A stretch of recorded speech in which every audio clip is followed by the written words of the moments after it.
nombre es Jan Jaime, estudiante de la escuela 79 del Antonio José de Sucre, extensión San Felipe.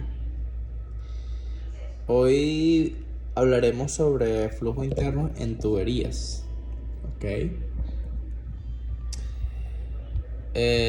Podemos determinar el flujo por laminar, turbulento o de transición utilizando el número de Reynolds. Tenemos algunos tipos de flujo. Pueden ser, como comentamos, aparte de laminar o turbulento, dependen de varios factores como la velocidad del fluido, la viscosidad, el diámetro de tubería y la densidad del fluido. Estos factores se combinan en un número adimensional llamado el número de Reynolds, que es un indicador del tipo de flujo. El flujo laminar ocurre a números de Reynolds bajos, 2300 aproximadamente, y se caracteriza por un movimiento ordenado del flujo en capas paralelas. Ahora bien, el flujo turbulento se presenta en números de Reynolds altos, mayores a 2300 aproximadamente, y se caracteriza por un movimiento caótico y desordenado del fluido. Podemos ver las variables que afectan el fluido, como lo son la velocidad, presión, viscosidad, densidad, rigurosidad, diámetro de la tubería. Por velocidad tenemos que la velocidad del fluido es crucial porque determina el régimen del flujo, laminar o turbulento, cualquiera de los dos.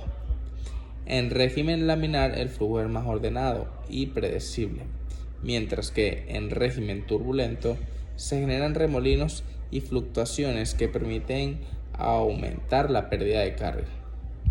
La presión es el flujo de fluido. En el flujo del fluido afecta la densidad y la viscosidad del mismo.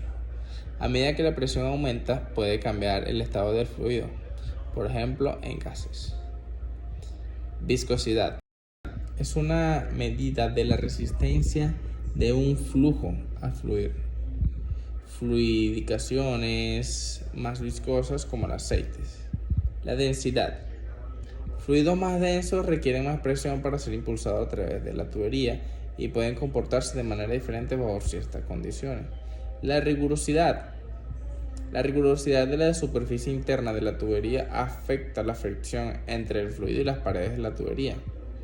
El diámetro de la tubería. Este diámetro tiene un impacto directo a la velocidad del flujo y al área de sección transversal. En la evaluación de pérdida de carga tenemos pérdida por fricción y pérdidas singulares. La pérdida por fricción se define a la pérdida de energía producto de la resistencia que la cañería opone al paso del agua. La fórmula general tiene la siguiente expresión: HF, que sería pérdida de fricción, es igual a J por L. Puede calcularse utilizando la ecuación de Heysen y Williams. Pérdidas singulares son pérdidas de energía que se producen por la instalación de accesorios tales como llaves, codos, válvulas, manómetros, entre otros, en el trazado de un sistema de presión. Este se calcula mediante la expresión HF, todos los pertenecientes de KB2G. Las ecuaciones de continuidad. Estas son las que utilizamos algunos de los métodos que utilizamos para calcular el flujo, como ecuaciones de continuidad, ecuaciones de Bernoulli, ecuaciones de Darcy-Weisbach, factor de fricción de Moody y diagrama de Moody. La ecuación de continuidad no es más que un caso particular del principio de conservación de la masa. Se basa en que el caudal del fluido ha de permanecer constante a lo largo de toda la conducción.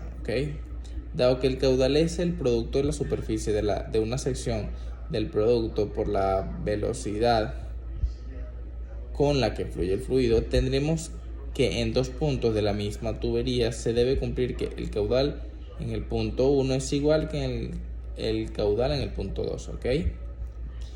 Que es la ecuación continuidad que podemos apreciar en la diapositiva. Ok, la ecuación de Bernoulli es una aplicación directa del principio de conservación de energía. Con otras palabras, está diciendo que si el fluido no intercambia energía con el exterior por medio de motores, rozamiento, térmica, esta ha de permanecer constante, ¿ok? El teorema de Bernoulli se expresa de la siguiente manera, como podemos ver en la imagen. Si consideramos dos puntos de la misma conducción, tenemos esta fórmula que podemos ver, ¿ok? La ecuación de Darcy-Weisbach permite el cálculo de la pérdida de carga debido a la fricción dentro de una tubería, ¿ok?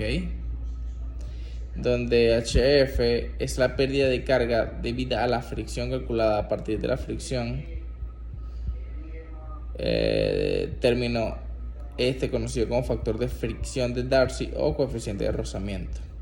La relación entre la longitud y el diámetro de la tubería, la velocidad del flujo y la aceleración debido a la gravedad es constante. El factor de fricción varía de acuerdo a los parámetros de la tubería y a la velocidad del flujo, y puede ser conocido con una gran exactitud dentro de ciertos regímenes de flujo, ¿ok?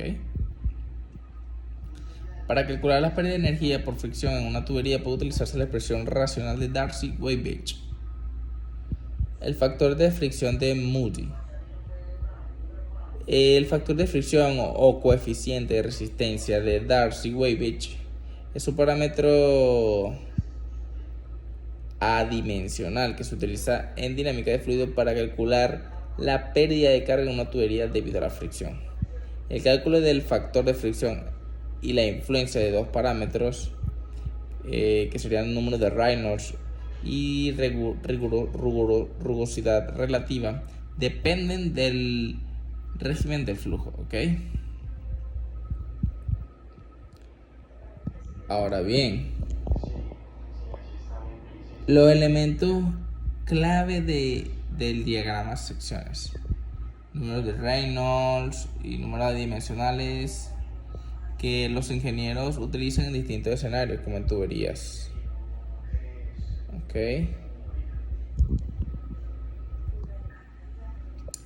Ahora bien, el análisis del comportamiento del flujo con tuberías con diferentes geometrías, como por ejemplo los codos, cómo se comparte con las válvulas, cómo actúa según los cambios de sección transversal. Hablemos de los codos. Los codos son elementales y se utilizan para cambiar la dirección del flujo de una tubería.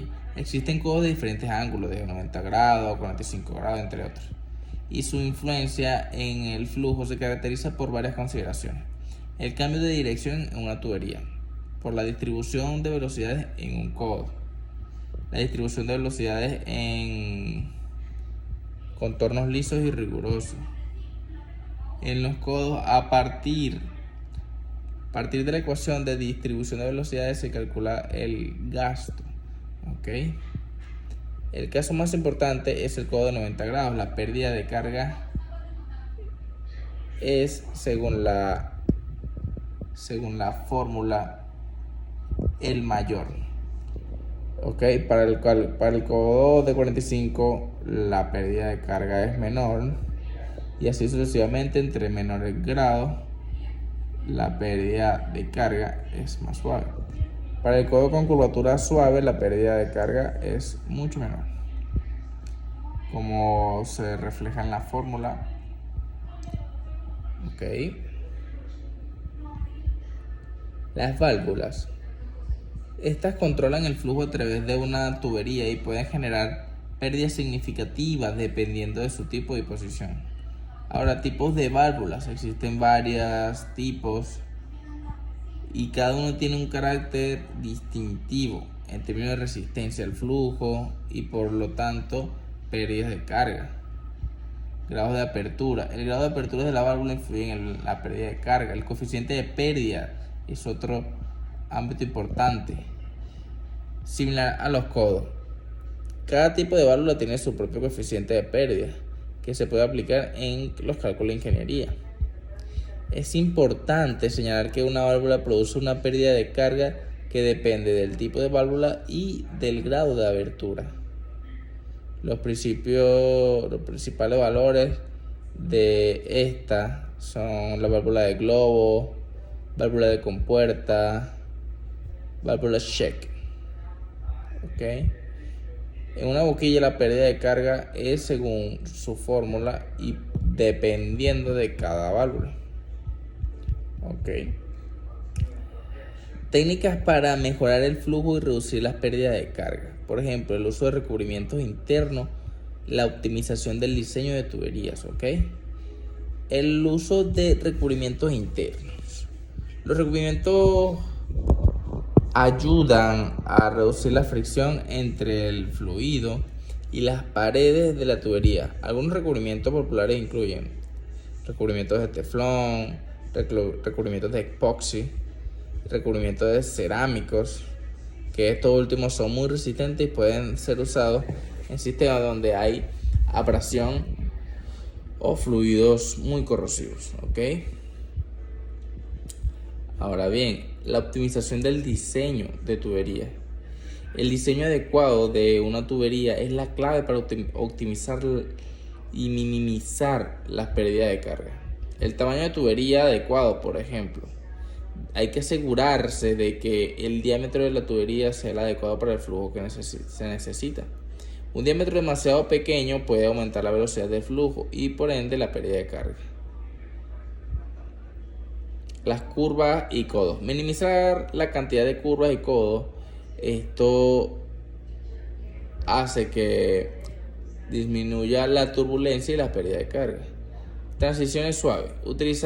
Utiliza transiciones suaves mediante difusores y convergentes suaves para minimizar la turbulencia. Otro método es la minimización de accesorios y válvula.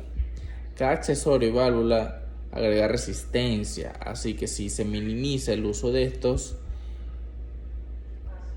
se ayuda a la baja de pérdida de carga. ¿Okay? Ahora bien, el modelado numérico del flujo de tuberías. La utilización de software de simulación computacional, CFD, para analizar flujos complejos. La utilización de flujos. ¿Okay? Estas se basan en la solución numérica de las ecuaciones de Navier-Stokes que describen el movimiento de fluidos. De ahí que se presentan a continuación. Se presentan algunos conceptos clave. Las ecuaciones de Navier-Stokes. Estas ecuaciones están derivadas de las leyes de conservación de la masa, cantidad de movimiento y energía. Mesh. Las ecuaciones de Mesh se utilizan para realizar simulaciones. El dominio del problema se divide en elementos más pequeños, en celdas. La calidad de la malla es crucial ya que influye en la presión de los resultados. ¿Okay? Los métodos numéricos. Los métodos más comunes incluyen volúmenes finitos, elementos finitos y diferencias finitas que son utilizados a discretizar las ecuaciones del flujo. La utilización de software. Tenemos algunos software como son ANSYS Fluid, que son ampliamente utilizados en la industria. Ofrece una potente solución para la simulación de flujo complejo. OpenFOAM, COMSOL, CFX también. SolidWorks, que son herramientas integradas que permiten realizar simulaciones de flujo fácilmente, que es ideal para los ingenieros. ¿Okay? La aplicación. Tenemos diseños de sistemas de riego. ¿Okay? En la agricultura y el paracaidismo, los sistemas de riego son vitales para asegurar la adecuada distribución del agua. El diseño de estos sistemas implica cálculo de caudales, pérdida de carga, distribución uniforme. Por ejemplo, la pérdida de carga, el diseño del sistema debe tener en cuenta las pérdidas de carga debidas a la fricción en las tuberías, codos y válvulas que pueden afectar el rendimiento. Y así, la distribución uniforme, un buen cálculo de caudal. Ok. Las aplicaciones y su diseño, las redes de distribución de gas natural, por ejemplo. Estas son esenciales para el suministro de esta fuente de energía a hogares e industrias. Se debe estudiar las dimensiones de la tubería, el monitoreo de caudales y presiones y la seguridad principalmente, ¿ok? Y las aplicaciones en sistemas de escape de monitores, sistema de escape de motores de combustión interna, la ubicación de las tuberías influyen en el comportamiento y el rendimiento, ¿ok? La reducción de la contrapresión. Un sistema de escape efectivo minimiza la contrapresión, permitiendo que los gases escapen de manera eficiente, ¿ok? El desempeño acústico en la reducción de ruido y la gestión de gases contaminantes. Todo esto es una evaluación que se debe hacer para los flujos en cada tubería y para cada aplicación. Asimismo, es necesario que cada uno de estos estudios se apliquen con cierta minuciosidad, ¿ok? Para que cada uno sea bien aplicado y nos permita entonces sacarle el mayor provecho a cada fluido, sea bien un gas o un líquido, que lo podamos utilizar en nuestro trabajo, en nuestro día a día o en nuestras siembras, ¿ok? Sin más nada que decir, muchas gracias. Esto es todo.